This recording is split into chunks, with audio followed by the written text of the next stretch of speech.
Welcome to our channel. Today we how to configure a backdoor Roth contribution with Fidelity step by step clearly. Begin by logging into your Fidelity account. Navigate to the Accounts and Trade tab at the top of the page.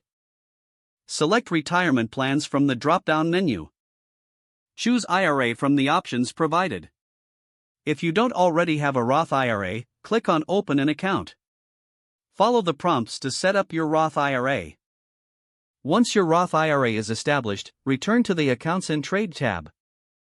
This time, select Transfers from the drop-down menu. Choose Transfer from an existing account to move funds from your traditional IRA. Input the amount you wish to convert to your Roth IRA. Confirm that you are transferring from a traditional IRA. Review the tax implications of your conversion, as this may impact your taxes for the year. Finalize the transfer request and submit it. After completing the transfer, navigate back to the Accounts and Trade tab. This time, select Transactions to confirm your transfer status.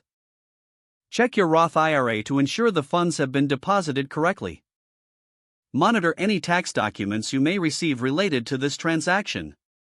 Complete any additional financial forms Fidelity may require. Remember to consult with a tax professional if you have questions about your individual situation. It's important to understand the deadlines for contributions and conversions. Review your new Roth IRA account settings to ensure they align with your investment goals.